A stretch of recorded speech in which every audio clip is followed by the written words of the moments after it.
स्कंद पुराण। त्यागी हुई रानी के राजकुमार वैश्य शिवयोगी द्वारा रक्षा और शिवयोगी राजपुत्र का धर्म का उपदेश।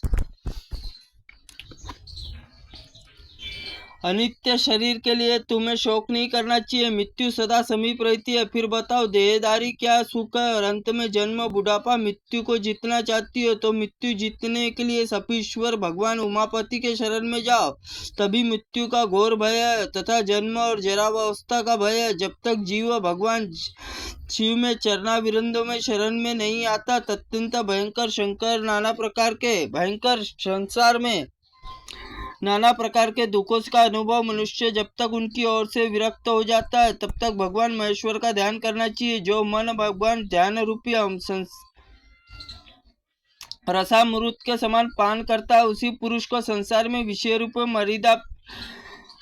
मदिरा को पीने में तृष्णा नहीं होती। जब तक प्रकार में आसक्त छूटा हुआ मन वैराग्य अधीन होता है भगवान शिव के चरणों में चिंतन मग्न हो जाता है मनुष्य इस संसार में फिर जन्म नहीं होता।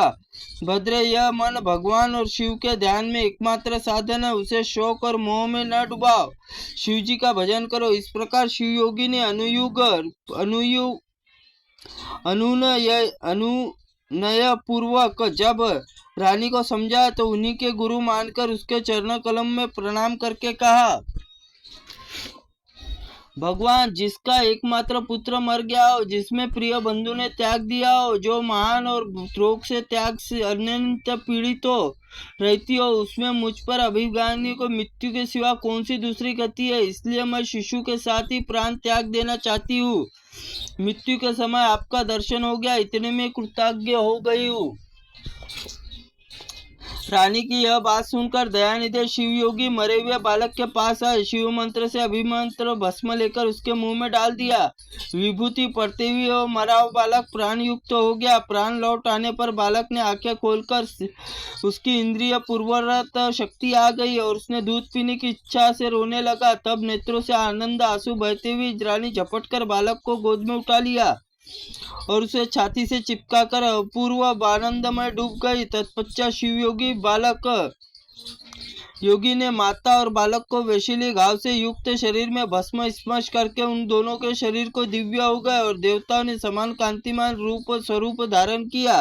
तत्पश्चात ऋषभ ने रानी से कहा, बेटी तुम दीर्घ काल तक जीवित रहो। यह संसार जीवित रहूंगी तब तक वृद्धावस्था स्पर्श नहीं करेंगी। साध्वी तुम्हारा यह पुत्र लोक में भद्रायु नाम से विख्यात होगा और राज्य प्राप्त कर लेगा। जब तक इस वैश्यराज नगर में निवास करो जब तक वह तुम्हारा पुत्र विद्वान न हो जाए। इस प्रकार ऋषभ योगी ने भस्म की शक्ति से राजकुमार को जीवित कर अपने अभिष्ट स्थान को प्रस्थान किया। भद्रायु मुनि के वैश्यराज के घर में क्रमशः बढ़ने लगा। वैश्य के वो भी सुनय नामक एक पुत्र था जो राजकुमार का सखा हुआ और राजकुमार ने वैश्य कुमार दोनों परस्पर स्नेह रखते थे। वैश्यराज ने विद्वान ब्राह्मण द्वारा राजकुमार को अपने पुत्र के भी संस्कार विस्तार पूर्वक कराए। एक समय पर उपनयन संस्कार जाने के पश्चात दोनों बालकों ने गुरु सेवा तत्पर विनय पूर्वक संपूर्ण विद्याओं का संग्रह किया। तदनंतर राजकुमार ने 16वें वर्ष लगा जब ऋषभ योगी वैश्यराज के घर आए। जब उन्होंने राजकुमार को बड़े हर्ष से उनके बारंबार प्रणाम करके उसकी यथा योग्य पूजा की और उन दोनों से पूजित होने पर योगेश्वर ने कहा, बेटा तुम कुशल हो ना?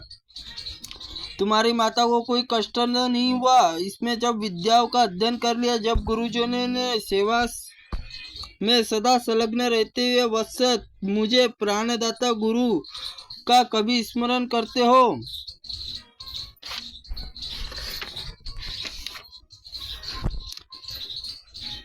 योगीराज ऋषभ के ऐसा कहते ही विनयशीला रानी ने अपने पुत्र के चरणों में डाल दिया और कहा, गुरुदेव यह आपका ही पुत्र है। आपने इसे प्राण पिता है और आप ही दया करके इस शिष्य को अनुग्रहित करे और इसमें सत्पुरुषों के उत्तम मार्ग में शुभ कर्मों के उपदेश दे।